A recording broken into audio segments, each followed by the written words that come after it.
Well, here it is. Coming up tomorrow is probably the biggest tournament of my career. I know that's crazy to say it, considering I've been out here for 30 years, but the reality is the past is the past, and now we're in the present. And this is truly my biggest event of my career. And what I mean by that, there's three big variables in play here that are going to be determined this week. And no pressure at all what I put myself into, but 2025 has been a decent year. But man, I wish I had a few days to do over with again. But it all comes down to this tournament, our last event of the year here at Saginaw Bay, Michigan, BPT event number 7. And it comes down to three things here. One, obviously making Red Crest.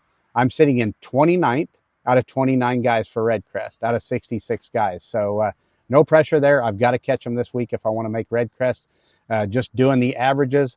If I can get a paycheck here, if I can finish in the top 30, I'll probably be okay. If I make it to the knockout round fishing on Saturday, I think I'll be good for sure. But ultimately, we'd sure like to be fishing Sunday. Next is heavy hitters. Heavy hitters is a great event. I'd sure like to make it for next year. But I haven't even locked that up yet. I'm only 15 ounces in, meaning I've got about a 15-ounce cushion. But if you followed along here and watched this event last time, 4-pounders were giant here. Those were a premium. And just looking at the averages there, I think if I can catch a 3-pounder, I'll probably be okay. If I can catch a 3.5 plus, I'll probably be in for heavy hitters. 4-pounder for sure. But to give you an idea, I've probably caught, probably 40 to 50 scorables so far this, in 2 days of practice. Maybe, I don't know, quite a few scorables, but have yet to catch a 3-pounder. So if that gives you an idea of how tough they are to come by. And then last but not least is requalifying. And, after 30 years, the pressure's on me. I've had a couple good years in the BPT tour, but unfortunately I had a couple bad ones. And what we've got is we've got 2 drops. Well, I've actually had my 2 drops already from bad finishes. So this year I can't afford to have a drop. And what I mean by that is after this event, there's 15 guys gone. And I'm basically, there's 10 of us on the bubble, and I'm 5th out of 10 guys. So that literally comes down to, if there's some of those guys in that 10 group bubble that make it to Sunday, but if there's a couple guys that maybe just completely bomb this tournament, that could determine their fate right there. So a lot of pressure. So and then you're in on all 3, but cannot stub your toe.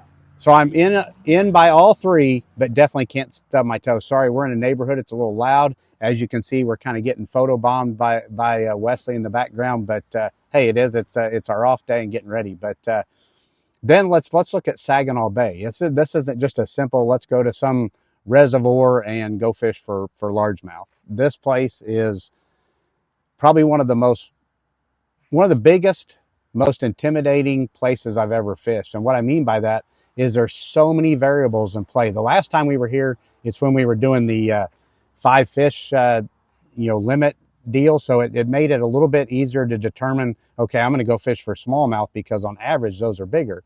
But here's the change of that as well, is now, if you follow along, we only get to use live scope one of our 3 periods. So I practiced the first day for smallmouth, and catching smallmouth with live scope wasn't overly hard, but you take the live scope away and it was almost nearly impossible to catch them. So it'll be interesting to see how the guys chasing smallmouth do. I'm going after largemouth. I'm going to stick with what my strengths are and go that route. If I could use my live scope all 3 periods, I'd probably chase smallmouth. But another big variable here is a trailered takeoff. So we can trailer tomorrow.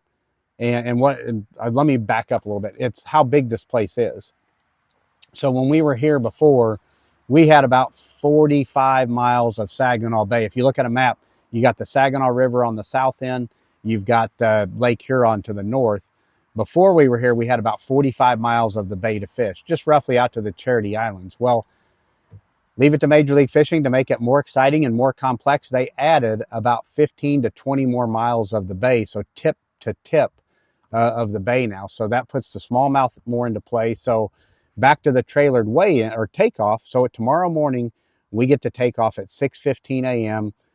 Dry. You have an hour to travel to wherever, get your boat launched, and then 30 minutes before line's in running around. So to give you an idea how far it is from the ends, it's about an hour and 20-minute drive up to the ends if you choose to go all that way and chase the smallmouth. So that right there makes it pretty crazy. Thank goodness I have the best caddy, chauffeur, driver, wife in the circuit. Got Bobby to help me out there, so that really helps. But that in itself is huge.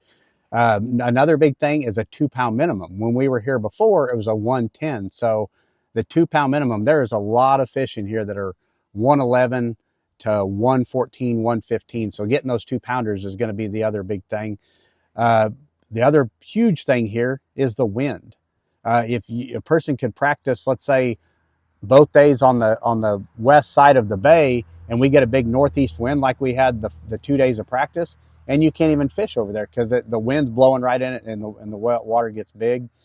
Same thing on the east side. If you get a big west wind, it can blow it out as well. So pretty crazy there as well. And then the big factor is once you commit to an area, you're kind of committed. You can't just, being that this place is so big, you can't just run up the river, try it, and then run back down the lake or something like that. Kind of once you're committed because it's such a big place. So it's west side, east side, or even that, you stay and fish the Saginaw River because there's some great fishing there. But another big variable there is you can't just run up and down the river. There's a lot of no wake zones as well. So to say this isn't, like I said, the most complex tournament I've ever been a part of as far as all the variables, the pressure of it, it's definitely this one. But I'm up for the challenge. That's what we do for a living. We've done it for 30 years. Like I said, just hoping and praying that we can come out on top and do what we need to do. And that's, like I said, it's make red crest, make heavy hitters, and requalify for next year. And who knows, maybe take home one of those big red trophies and win this event. So be sure to follow along. And, if you've been following along all year, we sure appreciate it. And thanks again.